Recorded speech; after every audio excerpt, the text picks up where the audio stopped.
around to mark that electric moment when with Saba Saba, the second liberation finally began his journey out of political oppression and embarked on his last lap to victory. I believe that today we stand at a similar juncture. Kenyans across the nation have never been as deeply deprived as they are to now. Hunger stalks the land and essential commodities are available only to a small minority. Basic housing and health services have been degraded like never before. Unga is not available to the poor.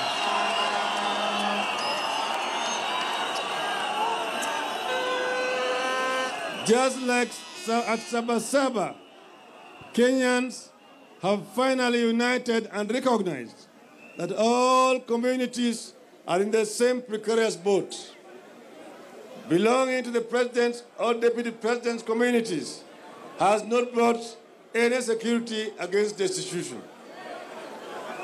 And so, God willing, Nane Nane next month will also enter the national vocabulary at the beginning of a new era, which united the entire nation and led us to a genuinely shared prosperity through our vast NASA coalition. Jubilee's disastrous reign will surely end next month. It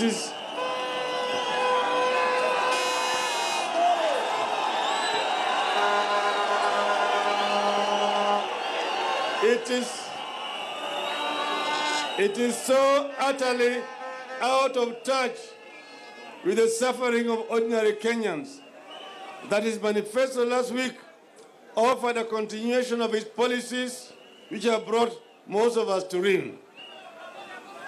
Fellow Kenyans, 37 years today, this ground and others around the nation were soaked with blood of martyrs who rebelled against dictatorship. Hundreds of other ordinary Kenyans were felled by ruthless, dog-led attacks.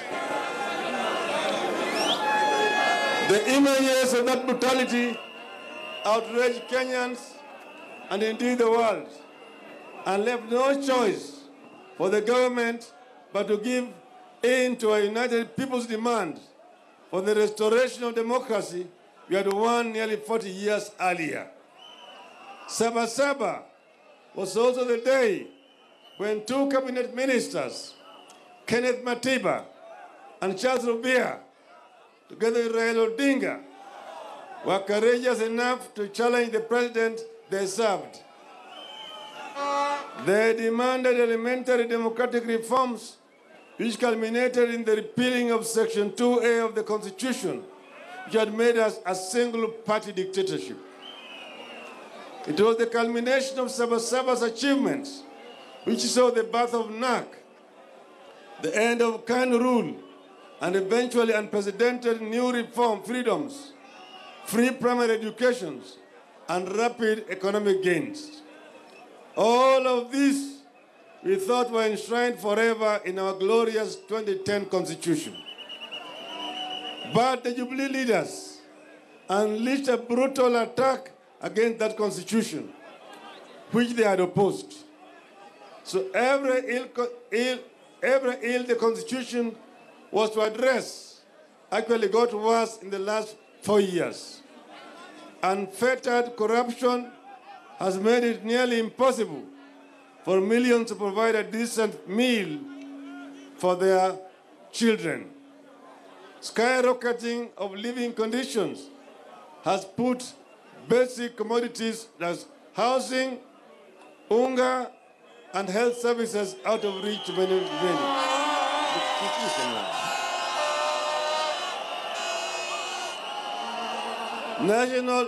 National insecurity stalk our region.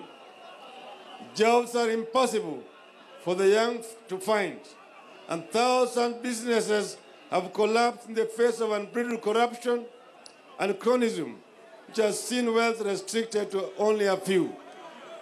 Worst of all, Jubilee policies drove deep ethnic wedges never before seen in our republic. Far too many fell victims to Jubilee's ethnic narrative. But as the election approaches, we in NASA have been thrilled to see the ethnic narrative crumbling. Kenyans have begun to realize that everyone's fortunes have plummeted. Those in the Jubilee communities are not suffering any less because the country's leaders hail from the regions. Everyone knows where there is no protection in ethnic enclaves anymore. My fellow Kenyans, no one in our country should ever again need to believe that they must elect a president from their own community in order to be secure or to prosper. If you elect me the president, I will be the president for all of you.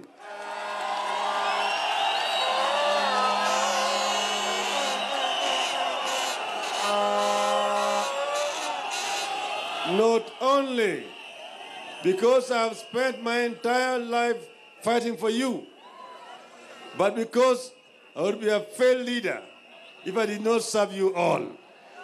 After decades of service, I would want nothing more than a legacy which recalls my dream of realizing a united nation in which hunger and deprivation were rapidly abolished. Thank you, ladies and gentlemen. Wakenya hoye! Mike.